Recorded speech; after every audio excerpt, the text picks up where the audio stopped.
Hello, my friends, it's Kim, and I've been cleaning out the cupboards, and I've decided I wanted to find a way to use up this big bag of craisins that I have here, and I found about a half a box of these currants that have kind of dried up too much. They're too, I can't use them in baking anymore. They're just too dried up.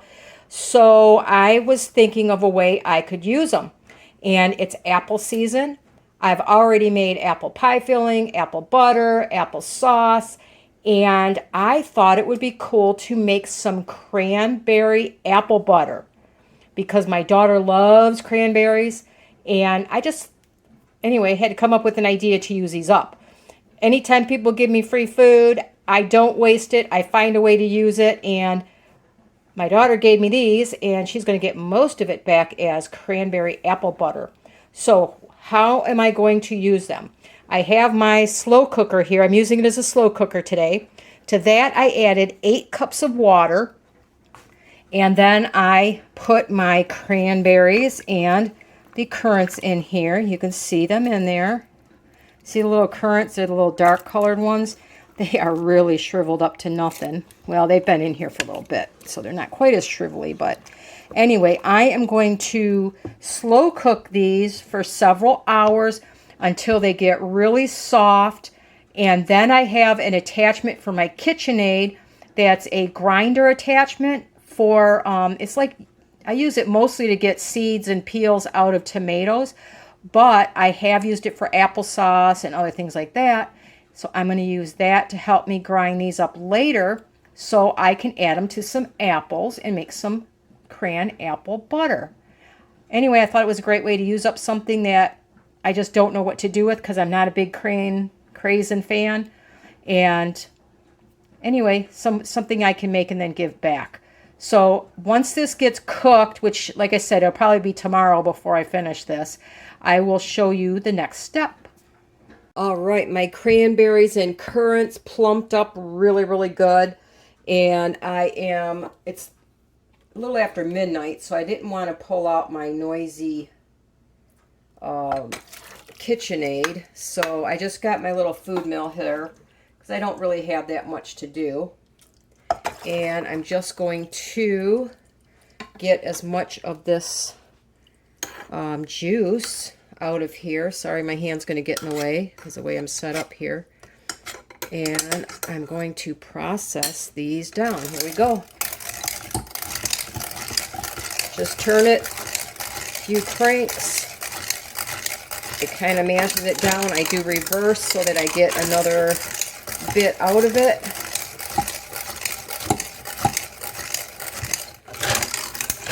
And that is that.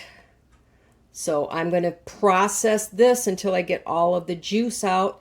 All right, there we go. It is full right up to the rim practically. So that's a half-gallon jar. I think I did pretty good. That's the leftovers, skins and stuff like that. There's probably, I noticed some juice left in there. I'm going to save it. I can run it through my KitchenAid, which has a much finer way. I guess it processes it better because it's not by hand. And I'll squeeze out any pulp and juice that it has left in there. Anyway, that's it for tonight. I will see you guys tomorrow. I often get comments saying, I don't have time, or how do you have all that time to make all of these things and can them, and is it really worth your time, etc., etc. Well, let me tell you, I use this apple peeler. I just peeled, cored, and chopped 30 apples to fill up my crock pot here to make apple butter. The peels and the cores are in my other crock pot to make homemade pectin. So for 15 minutes worth of time, I think I got a lot accomplished. Of course, you know, if you don't have one of these, it's going to take a lot longer. But for under $30, it's definitely worth it. I've had this for 4 or 5 years now. And I just get stored away until I get all my apples in, and I use it, put it back away. So this is why I have time to do this. Now, I won't touch these again other than to walk by and stir them for another 5 or 6 hours. So I don't want you to think that there's a lot of hands-on time to do this. It does take, you know, hours to do this, but hands-on time is very minimal. So 15 minutes worth of apple peeling, coring, and chopping, and I'm going to end up with both pectin and apple butter. And that's my canner going off. And while I did that, I had my first batch of homemade pectin in the canner, and that took 10 minutes. So there you go. It didn't take me hardly any time at all. Right, my apple mixture that was, and I do say was, going to be apple butter, I have decided to leave it exactly as it is. I'm not adding any more sugar to it. Apple butter, I would have needed to add a lot of sugar. But between the cranberry juice that I made, I put 4 cups in with those apples, and I let it cook all night. I love the consistency of this. I've decided I'm going to leave it exactly as it is. I started to put some in my jars already. Doesn't that look delicious? I figure I could use it as ice cream topping. I could eat it as is, like applesauce.